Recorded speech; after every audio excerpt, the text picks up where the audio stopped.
నమస్తే అన్న. నమస్కారం అండి. అన్న, నగర్ కర్నూలులో ఒక చిన్న పాప ఇష్యూ చాలా చూస్తున్నాం సోషల్ మీడియాలో. సో చూసినప్పుడు మీకేమనిపించింది? వాస్తవంగా అక్కడ జరిగిన సంఘటన నాకైతే తెలియదు, కానీ 2 నెలల పసిగుడ్డుని తొక్కు చంపారు, కొట్టి చంపారు అంటుంటే నాక నమ్మశక్యం కావట్లేదు. ఏదైనా మానవత్వం ఉన్నటువంటి మనుషులుగా ప్రవర్తించాలి. ఈ కాలంలో కూడా కులాలు, మతాలు, జాతులు అని చెప్పి కొట్టుకు తెచ్చేటువంటి ఈ సమాజం ఇంకా ఎప్పుడు మారుతుందో అర్థం కావట్లేదు. నిజంగా అక్కడ జరిగినటువంటి సంఘటన పూర్తిగా మనకు తెలియదు, కానీ ఏదేమైనా ముక్కుపచ్చలారని పసిగుడ్డుని పోగొట్టుకున్నటువంటి తల్లిదండ్రుల బాధ వర్ణనాతీతం. అలాంటి సంఘటనలు జరగకుండా ఉంటే బాగుంటుంది. కాబట్టి అది యాదృచ్ఛికంగా ఏదైనా ఒక గొడవ జరిగి తోపిసలాట చనిపోయిందా అంటే, మనమైతే ఒక కులం కోసం 2 నెలల పసిగుడ్డుని కొట్టి చంపారనేది మాత్రం నమ్మడానికి చాలా ఇబ్బందిగా ఉంది. ఎందుకంటే అక్కడ జరిగిన సంఘటన పూర్తిగా మనకు తెలియదు. కాబట్టి ఏదేమైనా ఇప్పుడు ఈ కాలంలో కూడా కులాలు, మతాలు దేవుడి దగ్గర ఏంట్రా బాబు, నాకు అర్థం కాదు. ఉన్న కులాలు మతాలు పరిగెత్తుకుంటూ వస్తున్నాయి చూడండి. వాటి వల్ల బలైపోతారు. ఈ కులాల మతాలను ఇక్కడిక్కడే కొట్టుకుంటూ ఉంటే కొంతమంది వారి కులాలని వారి మతాలను పెంచుకుంటూ ముందుకొచ్చి చాలా దౌర్జన్యాలు జరుగుతున్నాయి. కాబట్టి ఇప్పుడు ఈ హిందూయిజంలో ఒక దేవస్థానంలో జరిగినటువంటి ఈ సంఘటన సభ్య సమాజం తలదించుకునేలా ఉంది. అది వాస్తవం కాకుండా ఉంటే బాగుండేమో అనిపిస్తుంది మాలాంటి వాళ్ళకి. ఎందుకంటే అది వాస్తవం కాకూడదు. 2 నెలల పసిగుడ్డు అసలు ఎవరు మానవత్వం ఉన్న మనుషులు ఎవరు అసలు దాన్ని టచ్ చేయడానికి కూడా ప్రయత్నం చేయరు.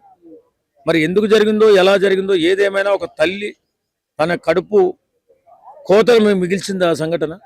ఏదేమైనా బాధాకరం. కాబట్టి దీన్ని ఎవరైతే కులాల పేరుతో ఇలాంటి దుర్మార్గానికి పాల్పడ్డారో వారికి ఖచ్చితంగా తగిన శిక్ష పడాలా.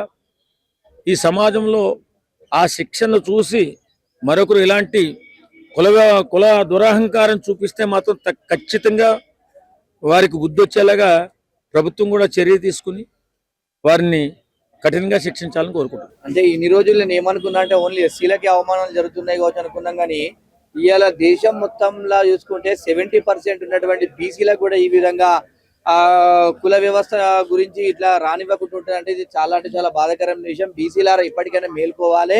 ఇవాళ మనం ఓట్లు వేస్తే వాళ్ళు ఇవాళ అధికారాన్ని చెలాయిస్తారు. ఇలా మనం ఓటు వేస్తే మన అందరం కలిసి వాళ్ళకి ఓట్లు వేస్తే నాకు అధికారం చెలాయిస్తారు. ఇట్లాంటి వాళ్ళకు రాబోయే రోజుల్లో బుద్ధి చెప్పాలి. ఎందుకంటే ఇలాంటి ఘటన జరిగింది, ఇంకోటి కూడా రాష్ట్రంలో ఇట్లాంటిది మళ్ళీ ఇంకోటి జరగకుండా మనం చూసుకోవాలి. ఎందుకంటే ఇవాళ మనం చూసి మనం ఓట్లు వేసి మనము వాళ్ళకి పరిపాలన ఇచ్చి మన ద్వారా డబ్బులు సంపాదించుకొని కోటీశ్వర్లు ఇలా మనలోకి ఇంత జరుగుతుందంటే మనం కూడా ఆలోచన చేయాలా. బీసీ సమాజం అంతా ఆలోచన చేయాలి. ఈ విషయంతో ఆలోచన చేస్తే మంచిగా ఉంటది. ఇలా ఒక ఆడబిడ్డని ఇష్టానుసారంగా ఈ ప్రజాస్వామ్య దేశంలో అసలు కులము మతం అనేది లేకుండా ఇలా అందరము మంచి ఒక సమాజంలో నడుస్తున్నామనే వ్యవహారంలో ఈ రోజుల్లో కూడా ఇట్లుందంటే ఇప్పుడు ఎంత దారుణమైనటువంటి పరిస్థితి కనిపించింది. కంపల్సరీ ప్రభుత్వం ఇలాంటి వాడిపైన ఎవడైతే ఈ ఘటనకు ఎవరు పాల్పడ్డారో వాళ్ళందరూ కూడా ఉరి తీయాలని చెప్పేసి నేను తెలియజేస్తున్నా. ఈ కేసు మొత్తం నిందితురాల్లో కాంగ్రెస్ సర్పంచ్ ఉండడం జరిగింది. సో చాలా మంది అంటారు పార్టీకి రాజీనామా చేయాలి, తన పదవికి రాజీనామా చేయాలి, పలువురు కామెంట్ పెడుతున్నారు. సో మీరేం చెప్పదలుచుకున్నారు? దీన్ని పదవికి రాజీనామా వేయడం కాదు, అది చేయడం కాదు, ఫస్ట్ వాడిని ఉరి తీయాలి. ఇలాంటి రోజులలో ఒక ప్రజాప్రతినిధి అయ్యండి ప్రజల ద్వారా ఓట్లు వేస్తే గెలిచినావు. ఇలా ప్రజలందరినీ నువ్వు అరే మాకు పని చేస్తాడు అనే ఇంటెన్షన్ తో గెలిపించుకున్నటువంటి వ్యక్తివే నువ్వు ఇలా కులాంకారంతో ఇట్లా మాట్లాడితే ఎంతవరకు కరెక్ట్ అంటే అన్ని తెలిసిన వాళ్ళే తప్పులు చేసినప్పుడు సార్ తెలియనోడు అంటే ఏదో వట్టి పర్సన్ చేసిందంటే వాడు తెలియక చేసిండని చెప్పేసి అనుకుంటాం. కానీ ఇలా నువ్వు ప్రజాప్రతినిధి ప్రజల ద్వారా ఎన్నుకున్నాను నువ్వు విధంగా చేసినట్టు కాబట్టి కంపల్సరీ ఇలాంటి ఎన్కౌంటర్ చేయాలి, లేదంటే ఉరి చేయాలని చెప్పేసి నేను తెలంగాణ రాష్ట్ర ప్రభుత్వాన్ని డిమాండ్ చేస్తున్నా. అన్నప్పుడు 5G జనరేషన్ నడుస్తుంది, ఏ కూడా వచ్చింది. ఇటువంటి టైంలో కులం అని మతం అని ఈ రకంగా చంపుకోవటాలు ఏ రకంగా వస్తారు? ఇవాళ మనం చూసుకుంటే గట్రా దావకాన్లో పడ్డప్పుడు రక్తం ఇచ్చేటప్పుడు కులం గుర్తు రాదు. ఇలా మనం కూడా దావకాన్లో పడి చచ్చిపోయే స్థితిలో ఉన్నప్పుడు అప్పుడు ఆడు ఎస్సీ ఓడా బీసీ ఓడా ఓసీ ఓడా అనేది కులం గుర్తురాదు. అప్పుడు ఇవాళ చూసుకుంటే వాళ్ళకు రక్తం అవసరం అన్నప్పుడు గుర్తురాదు. కానీ ఇలాంటి సన్నివేశాలల్లో ఇలా బీసీ బిడ్డలు ఇలా ఏం పాపం చేసిరు, ఎస్సీ బిడ్డలు ఏం పాపం చేసిరు అంటే ఇంత కుల వ్యవస్థ కోసం ఇంకా కూడా మారతలేంటే ఈ రోజులలో మనం ఇంత టెక్నాలజీ మారిన రోజులలో మారతలేదంటే ఎంత దుర్మార్గమైనటువంటి పరిస్థితులు ఉన్నాం. ఇలా ఏదేమైనప్పటికీ కూడా బీసీ సమాజం అంతా కూడా మేల్కోవాలి. ఇలా మేల్కోవాలి. ఇలా మీరు ఓట్లు వేస్తే గెలిచిన వాళ్ళు ఇలా మీరందరూ మీ అధికారాన్ని వాడుకొని ఇలా మీకే ఈ విధంగా జరుగుతుందంటే మనం ఇదంతా ఆలోచించాల్సిన విషయం ఉంది. ఏదేమైనా ఇలాంటి నిందితుడిని మాత్రం కఠినంగా శిక్షించాలని చెప్పి నేను ప్రభుత్వాన్ని డిమాండ్ చేస్తున్నాను. అంటే ఇప్పుడు చూసుకున్నట్టయితే ఆ పాప చనిపోవడం జరిగింది, వాళ్ళ కుటుంబానికి పరువు నష్టం ఇస్తే బాగుంటుందా? ప్రాణం పోయినాక ఎన్ని డబ్బులు ఇచ్చినా ప్రాణాన్ని విలువగట్టలేము. అలాంటి మనిషిని చంపిండు కాబట్టి ఇవాళ మనం చూసుకుంటే మొన్నటికి మొన్న మదనపల్లి ఘటనలో ఒక చిన్న పాపని చంపిన వ్యక్తిని ఏ విధంగా చేసిర్రు, వీనికి కూడా అదే గతి పట్టేటట్టు చేసి చెరువుల్లో పడేసి ఎన్కౌంటర్ చేయాలా.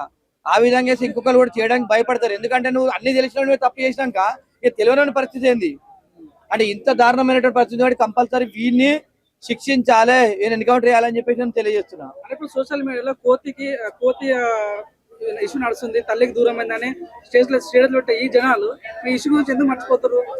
అదే అండి, ఇప్పుడు ఒక మనిషికి కష్టం వచ్చినప్పుడు ఇలా మనము మనుషులకు సాయం చేసుకుంటాం. ఇలా మనకి ఏమైనా అయితే మనకు మన ఎమ్మడి ఉండేటోళ్ళు వస్తారు, మనుషులు వస్తారు. ఇలా మనిషికి అయినప్పుడు కూడా మాట్లాడకుంటే ఇది ఏం సమాజం అండి?